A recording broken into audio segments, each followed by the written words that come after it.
Hey, how you doing today? I'm doing really good. How are you doing? Man, I am worn out. I have a very precarious balance between school and work and home life, and none of it is working. And the case in point was last night. I was supposed to go celebrate my youngest son. He had just completed a 6.5-hour belt test in karate. And I was so proud of him, so excited, but I had to miss it because I had to work on Saturday.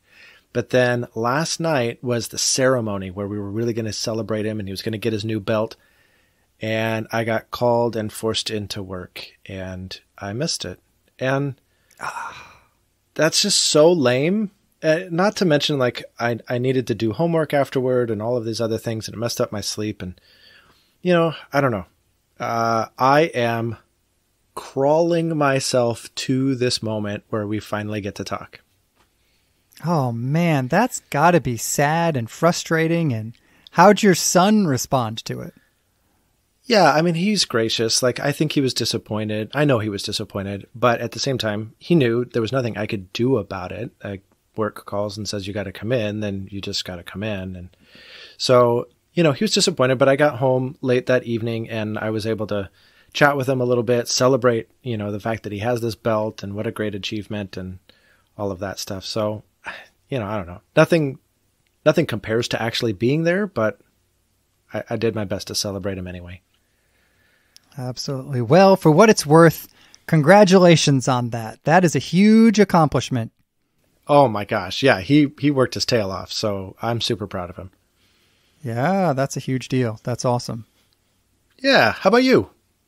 I am doing pretty well. I'm limping today, actually. I have been mountain biking again now that the weather's a little bit crisp.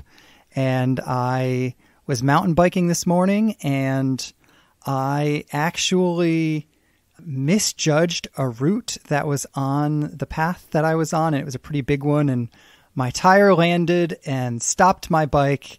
And I kind of half fell off of it, but the bike slammed into my knee. And so I have this big black and blue on my knee and was limping a little bit today.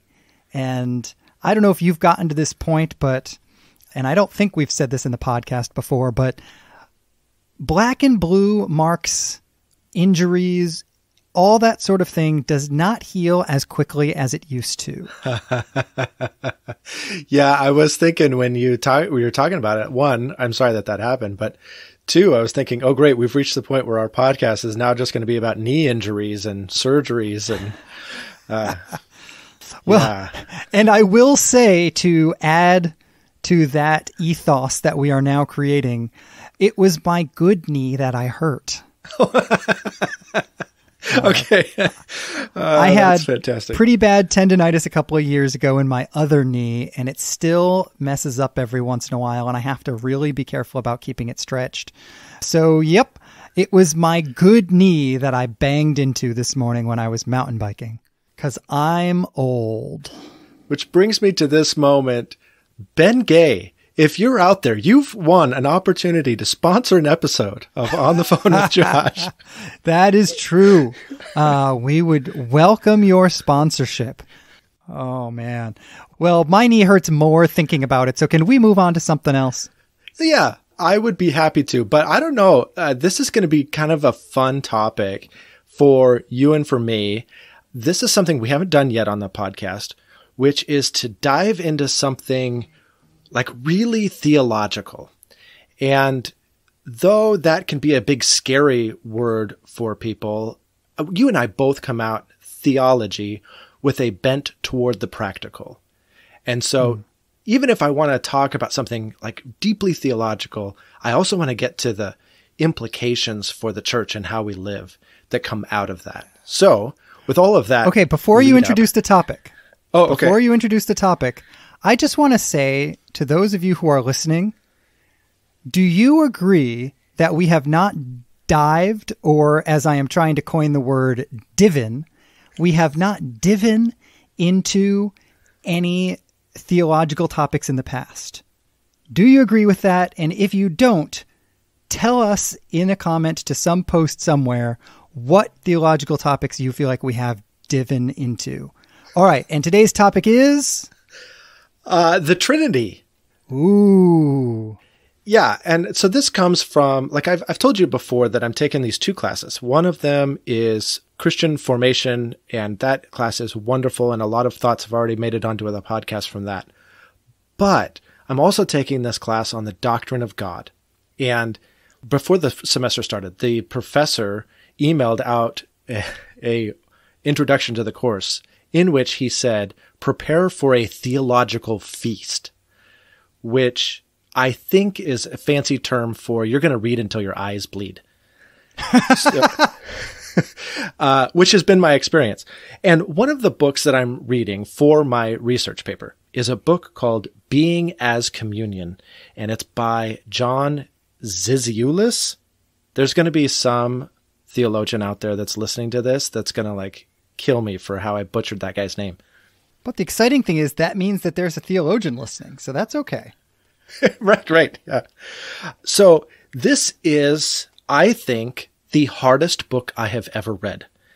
And, I guess I can't give myself the victory quite yet, but it is a really, really challenging read. Let me get to what I'm talking about, though. So he outlines a lot of philosophical underpinnings for why he thinks this that I don't really want to get into. But he says that the Trinity implies that being and community are one and the same. And his critique is of Western theology, Western metaphysics that really tries to understand the ontology, the basic substance of what being really is. And there's a lot of theologians that do the same thing. But he says that our understanding of the Trinity, and particularly the Cappadocian Fathers' understanding of the Trinity, implies that being and community are one and the same. So there is no being without community, because God is three in one and always has been and always will be. And he is the source of being, and so being is inherently relational. That's the foundation of everything I want to talk about. So I want to pause there and see, how does that strike you? All right. So what I'm hearing you say is that to be, and I'm assuming obviously for the sake of obvious distinctions, to be human is to exist in the context of a web of relationships. Obviously, you're not describing trees this way, or are you? Actually, now that I'm thinking about it, I could see that going either way. Yeah, if I understand this book rightly, and that is a big if throughout this whole conversation, but I only understand him to be saying humanity being created in this same image of God reality that I'm talking about, this being as communion, not any other part of creation. Okay, because as I was saying, clearly that's what you meant. I was like, but the concept of what a tree actually is profoundly influenced by existence in relationship to things like squirrels and earth and woodcutters. And so I was like, man, even something like a tree, you could say exists only in that sort of web of relationships. Well, and I think that physics and all sorts of branches of science are discovering the interrelatedness of all of creation. And so we don't just have like the old Newtonian understanding of matter as just its own individualized things. They have an interrelationship and they depend upon other organisms, other units of matter, for lack of a better word, in order to have their sustenance. So there's probably some truth in all of what we just said, but I don't think that's the truth that he's talking about. All right. So try to capture for me in one sentence the essence of the truth that he's trying to drive home. I don't know that I can do it in one sentence, but the best I could do is probably there is no being without communion. Being and communion are inextricably linked as one ontological substance. So this reminds me, if I'm hearing you correctly, of something my dad used to say when I was a kid, that you're going to try to flip on its head. Whenever he talked about Exodus chapter 3 and God introducing himself as I am, he would always say the difference between us and God is that God can say I am, and we have to say I am because I am dependent on food, air, all these other things.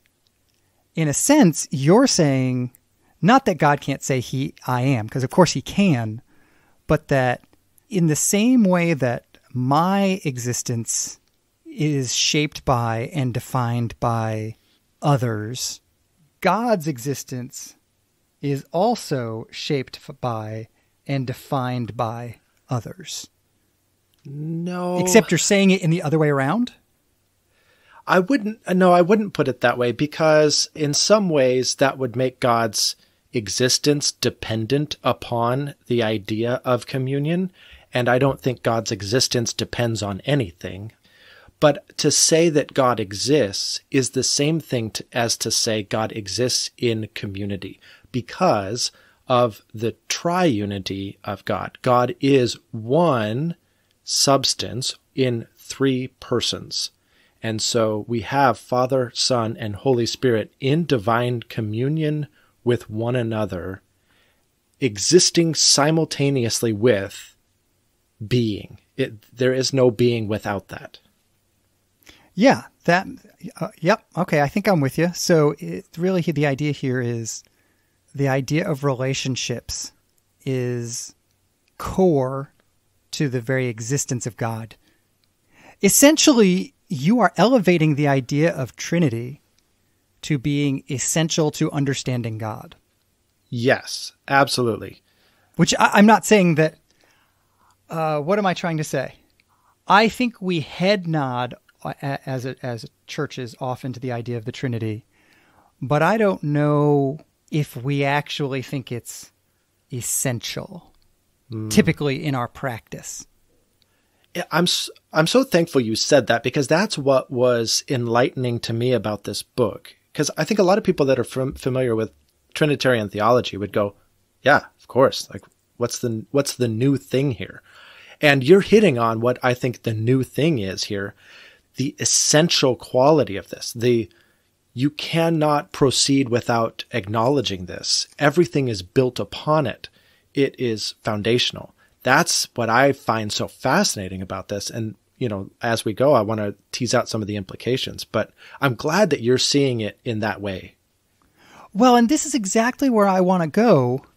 If kind of what you're suggesting is that this is the foundation of the theological structure we want to build, I have two instinctive reactions. Number one, if we're choosing a fundamentally different foundation, I would expect that to impact our theological constructs moving forward so that we are more fundamentally different from Judaism or Islam or something than perhaps we always want to acknowledge. And two, maybe we need to be different from even the way we normally envision our own theological vision. So I guess I'm looking at it externally relative to some of our closest theological neighbors, and internally asking myself, how does this want to change the way I see the world? Mm-hmm.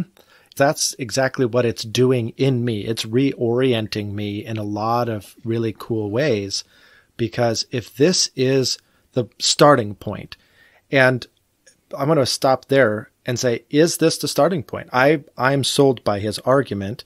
Is there anything we need to consider before assuming this starting point? Well, when I think about what is the starting point of the spiritual venture or the theological project, there are two starting points. Either the human starting point, I'm a sinner, or the divine starting point, this is who God is. And over time, I have liked more and more the idea of starting with God rather than starting with me. I think that ends up creating a bigger world for me to look at, a world more full of wonder rather than just trying to solve problems. And if that is all true, then starting with correct statements about the fundamental nature of God seems like the right place to start. Yeah, I completely agree. And I agree that God is the starting point over our sin nature or any other aspect of humanity. So if... In this, to be clear, in this sort of analytical space, if I'm having a conversation with a broken and hurting person in a pastoral space, I might start from a different place because I'm starting from where they are, trying to help them take a step in the right direction. But that's not really what we're talking about yet. Absolutely. But I also think that this is foundational for what a true pastoral response would be to the individual in that moment.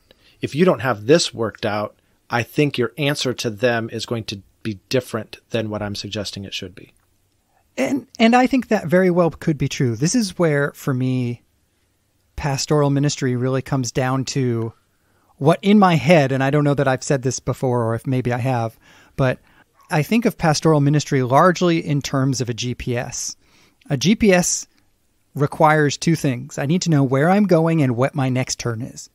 And I, as the pastor, often need to know the end destination, but the person I'm counseling doesn't always need to know all that information.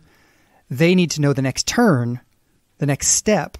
But that next step is fundamentally informed by the destination. Yes. I think that's a wonderful image, and I think that illustrates really well. So here's why I think this doctrine is so important, and some of the implications that he's beginning to tease out in this book, and I imagine there's plenty more to come that I haven't gotten to. He says that, as you said, our being is contingent upon God's being. So God as God has being in and of himself, but we have being only because of him. And so he created us in this same communal identity. So he created us to have fellowship with him. He created us to have fellowship with one another. Our being is a communal being, just like his being is communal. But what we did in the garden is we chose to make ourselves, rather than this community, the center of the universe. I responded to my wants, my desires, my plan for what should happen next. And I chose individuality over community. I chose to make myself the reference point rather than the being that is God, the reference point. And so individuality and sin and death are all intrinsically linked. So death entered the world through sin, the Bible tells us. And why? Because we stepped away from community. In other words, we stepped away from being. We chose death by choosing individuality. So I'll pause there. What are your thoughts on that? That's really interesting. I feel very much like you said at the beginning. There's a piece of me that's saying, yes, of course, obviously. And a piece of me that's saying, there is something very profound there. If we define being as communal or community, if we define existence as being amongst others and capitalize the O in others to include God, the act of sin really becomes a step away from being. Yeah. But keep teasing this out for me. What makes this more than an interesting construct? I'm not saying it isn't. I'm just saying I feel like I need more. Yeah. I think because then we start understanding the act of salvation differently. We are saved into, as Zizioulas says, an ecclesial life, a church life, a life in community with God's fellowship, with God's being, and with others that have been similarly raised back to life and full participation in community with the Trinity and with others. This is a whole church experience of the new life. Salvation is by definition communal, ecclesial, whole church salvation. And so we chose individuality, separateness, and ultimately, therefore, death. And God saved us from our sin, death, individuality, and brought us back into full being in community, both with himself and with the church. So this is, by definition, a communal act.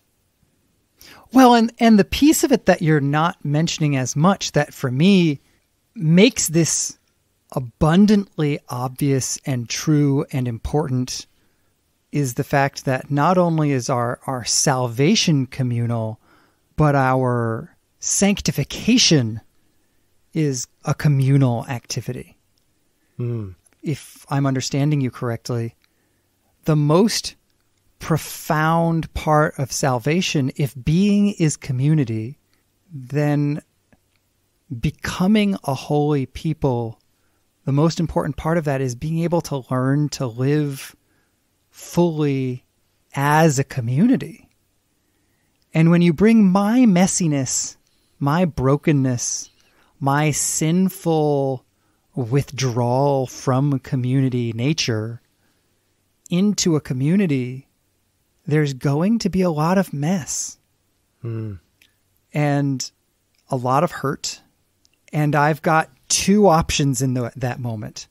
I can walk away or I can seek to engage, recognizing that my local expression of the church is imperfect, but I'm imperfect too. And that what it means to be more Christ-like, more Trinitarian, is to embrace the community more when it hurts, rather than running away to another church when it hurts. Yeah, I mean, you're right. That is a choice to walk away. But if Zazulus is right, to choose individuality and to choose isolation, to choose to walk away, is to choose death, is to choose non-being. Now, I also want to differentiate. I think there's perfect communion with the Trinity that is absolutely required for salvation. Whether or not I get along with Joe Smith, I don't think is absolutely required for salvation. So I don't want to say that. And I also don't want to say that people who are truly toxic in your life should somehow be elevated to, like, you have to stay with that toxic person because somehow or another. Yeah, like that's not at all what we're talking about, because I don't think a toxic person is participating in the Trinitarian love of the Father anyway. So, like, yeah, anyway. Yeah, no, this is why Jesus gave us in Matthew 18 sort of a list of things to do when complicated stuff happens. But you're absolutely right. I am definitely not trying to say every person should stay in every situation every single time. And I'm glad you said that, because I would hate to think that someone stayed in a toxic situation because they thought that believing in the Trinity required them to do so. Yeah. That is not at all where we want to go. But boy, it does mean we have to be careful, because some of our best sanctification may come from embracing community with those who are the least comfortable to embrace. Yeah. I think in that moment, I think back to C.S. Lewis, who talked about, we'll never know when we just look at somebody that's a little crusty around the edges and hard to get along with. We'll never know what they would have been like without the salvation of Jesus. So take heart. This might be a better version than you otherwise would have gotten. Yeah. Well, and even just, sometimes I think of the end goal of spiritual growth as, am I a good person? And there are lots of reasons that is not correct. But one of them that you're hitting on that I think is fascinating is, it would require me to ask, am I part of a good people? And I think what I mean is that it may fundamentally even be incorrect to evaluate my spiritual growth. It may be a more helpful measure to ask about our spiritual growth or our spiritual health, whoever my spiritual hour is, my local church, my spiritual community. Because that's not a question we ask. Right. We ask, am I spiritually growing? I ask that question every day about myself. And I lead people in my church to ask that question every single day. Not, are we spiritually growing, or are we spiritually moving forward, or whatever? Yeah, I think that's a good corrective, because we definitely live in an individualized society, and so therefore a society that prefers death over being as communion. But I would say, regardless of whether or not you ask the question personally or corporately, the definition of success, the measure that we're shooting for, is identical.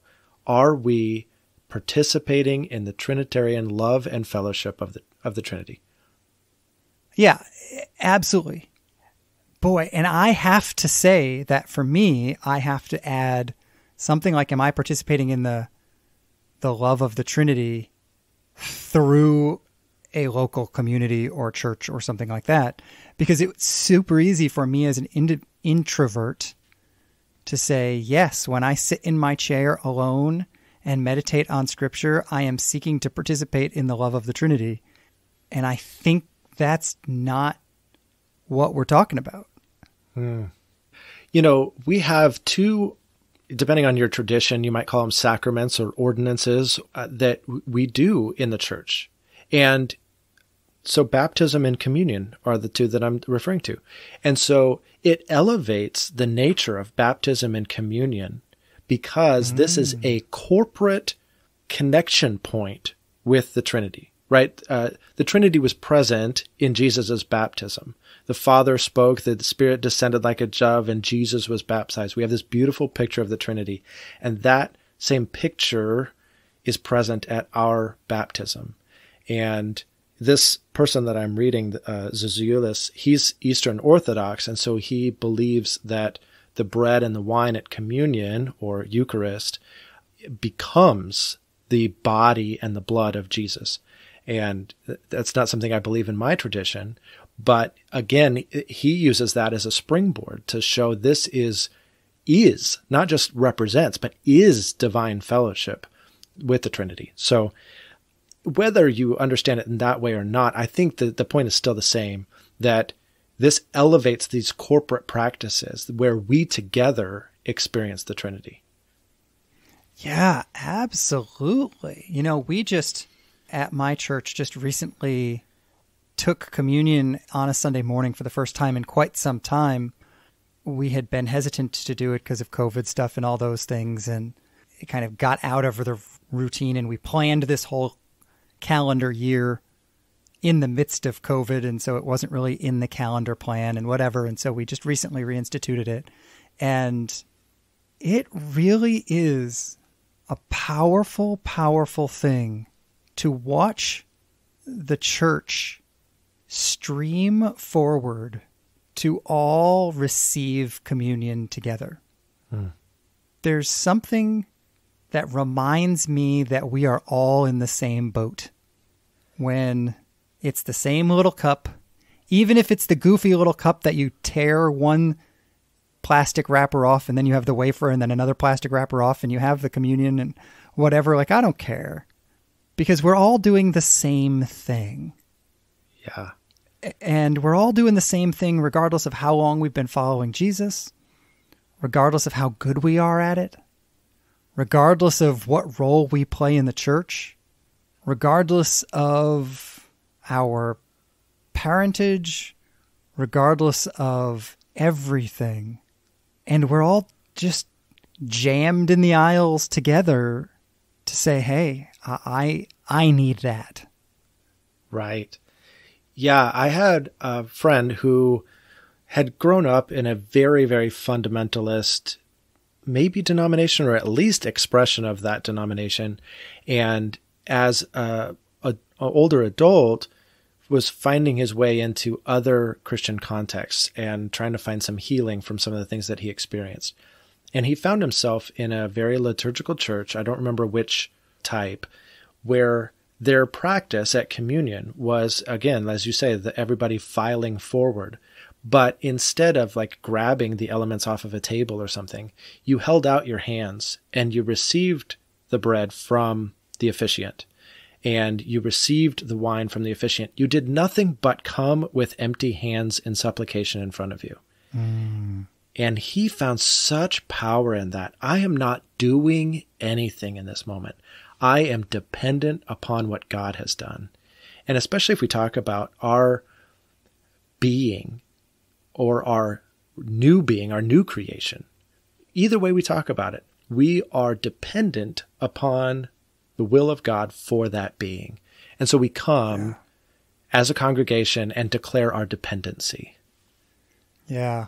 One of my favorite communion experiences was in a church that we were visiting one Sunday. And again, it was kind of a higher church approach. So they did that same thing where your hands were open and receiving. And I don't know if this is what they do every time they have communion, or if they just happened to be doing it this time that we were there. But they were asking every person to put a name tag on when they went into church. And then the officiant actually used your name. Joshua, this is Christ's body, broken for you. Wow. Mary, this is Christ's body, broken for you. And it was such a little thing, but it rocked my world. Oh my gosh. Yeah. I'm tearing up just hearing my name associated with communion. Like, for somebody to speak so directly to me as to use my name, I don't know, that our names just matter to us. Like that's just part of human nature. Wow, that's powerful. It really was. And it was such a simple extra thing to do. You know, it cost $5 in name tags and like, yeah, you know, a little bit of planning, but it just to bring the individual and the corporate so beautifully into harmony instead of into tension was a profound thing, because you heard everybody's name. Yeah. Like, you're in this giant line and you're hearing, Trevor, this is God's. Sally, this is God's. Bob, this is God's. Juanita, this is God's. And so you're hearing all these names and your name as well. And it's just, it was amazing. I love it. I love that you mentioned the individuality and the corporate in one, because I think that's what we see in the Trinity. We see three persons in one God. So there is a difference between community and collectivism, if that makes sense. We don't just have this mind meld with God and with others. We are still individualized. We still have differentiation, but we are part of a unity. We're part of a unified whole. And that is what God is. I mean, we have one God in three distinct, differentiated persons. And so corporate and individual belong together. Absolutely. Well, and this is a powerful corrective for some of the traditions that I am most influenced by in Christianity. I am deeply influenced by the meditation and contemplation approaches to Christianity that can lean a little bit to the liberal side of things. And in those movements, being influenced by some of the more Eastern religious ways of thinking, there can be a sense of the goal of meditation, the goal of contemplation is to be lost in the Godhead like a drop of sea in the ocean. And this is not to throw the baby out with the bathwater. I started off by saying this is an arena or a pathway in the Christian universe that I am deeply influenced by and that I dearly care about. Yeah. But it is one of the places where I think, if I come back to my GPS metaphor, the end goal of the triune God results in an expectation of my becoming more myself, not losing myself. It's certainly possible that some of the great mystical folks, if they were to hear me say that, they would say, you're not understanding what we're saying. Sure. When you become that drop of water lost in the ocean, you are more yourself than you've ever been. So I may be misrepresenting, but at least on a street level, to know that the end goal is that I will become more myself. Not more like anybody else, but a fully differentiated person, is a fascinating thought to me. Yeah.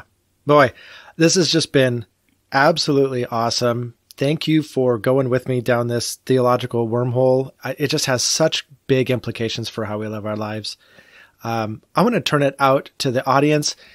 Thank you for sticking with us as well. I hope that this was in some ways rewarding despite its heaviness. And I would love to hear from you. We would love to hear from you. So please like us on Facebook, Instagram, Twitter. Comment on our posts. Let us know what your thoughts are, what you see the implications of Trinitarian theology to be in your own life and in your own church. I'd love to hear about it. Yes, absolutely. And turning around here, I'd love to hear, I know you're in school and I know this is one thing you've been thinking about, but I'm assuming that you have lots of thoughts. What else have you been thinking about? Yeah, it's a great question. So I teased out my thought last week and I said I was going to talk about the immutability of God. And Oh yeah, I forgot about this. Ooh. Right? I'm excited. I know. Go. But it's another big theology thing. So I actually think we should pause for just a quick second, give everybody a moment, and you can talk about unicorns and rainbows for a minute. I was going to say, you are setting me up to have a dull and deeply untheological thought, and you are fully correct. Oh, no. Okay, I was totally giving you a hard time. I will go first and fully prove that I am not in seminary. To be honest, the thing that I've been thinking about, this has come up in 3 or 4 different conversations lately, and it is the idea of time management versus energy management. Have we had this conversation recently? No. So, historically, when we're thinking about making sure we are living our most efficient and well-run and most organized lives, we think in terms of time management, right?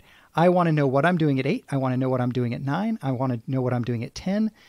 And as long as it's all plugged into the calendar and I do whatever I need to do, I'm living the most efficient life I can. Does that kind of basically summarize time management the way you understand it? Yeah, absolutely. And several times over the years, and I read a lot about time management, and particularly in books that are time management books for people who are creative. One of the trends I have noticed over the last really 10 years, but I have been thinking about it a lot this week, is the shift from saying, all right, just plug things into your calendar, to asking a different question, which is, how do I steward my energy level in any given moment, day, week? Recognizing that my energy level sort of rises and falls on a rhythm that is pretty regular, and therefore I should be planning to live my life based on that reality rather than ignoring it. So the way that this works out for me, for example, is if I have to do a writing project or a creative project or anything that requires brainstorming or planning, any sort of mental work, if I do it in the morning before noon, let's say it might take me an hour and a half to do project X. If I were to do that exact same project in the afternoon, it might take me 3.5 hours to get the exact same project done with the exact same level of quality because I'm just not as energetic. Does this make sense? Mm-hmm. Totally. And so the argument that energy management makes is that you pay attention to your own energy rhythms and block your time out accordingly. Do the creative stuff when you have creative energy. Do the less creative stuff when you have less creative energy, and you will have a more efficient life and a more fulfilled life. Mm. And I have, for whatever reason, happened to have said that thing to 3 different people this week in 3 different conversations, and have once again found myself asking, am I actually doing this? Am I living my life in a way that pays attention to my own energy rhythms? And I don't know that I am, but I know that I want to pause and pay attention to that. And that is my deeply practical, completely non-theological thought. I wouldn't say that at all because, I mean, I think you look at Genesis 1 and the rhythms of creation and the rhythms of a week. I think you're deeply theological there. We just haven't tied them together yet. Sure, the guy in seminary can make it theological, I'm sure. I didn't question that. All right. I just don't want to be cranky at 3 o'clock. That's all I'm going for. Okay, all right. Fair enough. All right, so divine immutability. This makes me throw a theological temper tantrum. I hate this topic because... Well, then thanks for bringing it up. Yeah, you're welcome. You're welcome. It's after 3 o'clock and I can be cranky. So what I don't like is the classical theological understanding of immutability. Immutability just means like we can do nothing to affect God. God is in himself and he's fully complete. We can do nothing to add to, take away from, or in otherwise diminish or enhance God. He is completely self-contained in that respect. So divine immutability has been understood in classical theology to mean that he doesn't even feel emotions, because that would imply some level of change in God caused by an external source. And God is beyond that. And so God cannot have emotions. God cannot respond relationally with a human being in an emotional way, because that would imply change. And I think that that's just hogwash. I don't think every single time you look at the Bible and it says something about God experiencing an emotion, you can just say, oh, well, that's just anthropomorphic wording. That's just us projecting our own experience onto God. No, I actually think that's what's happening in God. And there are other passages that are really hard to contend with, like in Exodus, where God says, I'm going to wipe these people off the map. They've ticked me off so bad. It must have been after 3 o'clock. And yeah. Well, if God is timeless, that means it's always after 3 o'clock. Oh, ouch. Okay, now we know why Revelation is. But or at least Sodom and Gomorrah. Right. But, Moses comes before God and says, no. You can't wipe these people off the face of the earth. What will everybody say? They're going to be like, yeah, this God isn't powerful enough to fulfill his promises or whatever. And so God, for whatever reason, because of argument or because of Moses asked or whatever, God repents. Like that's the word that's used. He turns around. He makes a different choice. Mm-hmm. So divine immutability is really hard to sustain in that context. So I'm reading an author. This is our assigned reading for my Doctrine of God class by John Feinberg, called No One Like Him. Really good, but really slow, patient, careful teasing out of doctrine. And so it's pretty laborious. But he isolates 4 attributes of divine immutability that we would all affirm. And he says, God's being, his purposes, his decrees, and his ethical norms. These are completely unchanging, and humanity has no effect on them whatsoever. He will always be who he is. His purposes will remain, his decrees, and his ethical norms, his definition of what is morality. Like, all of that is 100% constant. After that, God has structured the world in such a way that he does allow himself to respond to humanity and whatever other forces, and has some level of change or adaptability to him, so long as it doesn't affect these categories. And I thought that was a really great, doctrinally sound approach to say, okay, yes, God is immutable in certain categories, but that doesn't mean we extend it into every category absurdly and in the face of scriptural evidence to the contrary. That's good.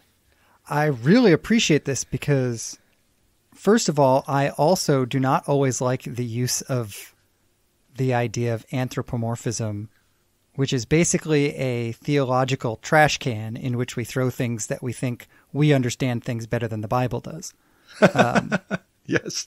You know, whether it's the emotions of God or whatever, I often think we may make a significant theological mistake to call something symbolic language and then claim that we can go beyond the inspired symbolic language to understand what's behind it. If God wanted to give us something better behind the language, he could have done that. And I don't mean to ignore the ideas of symbol in the Bible, but to claim out of context that something is symbolic language like anthropomorphism is just a theologically dangerous thing to do. Completely agree.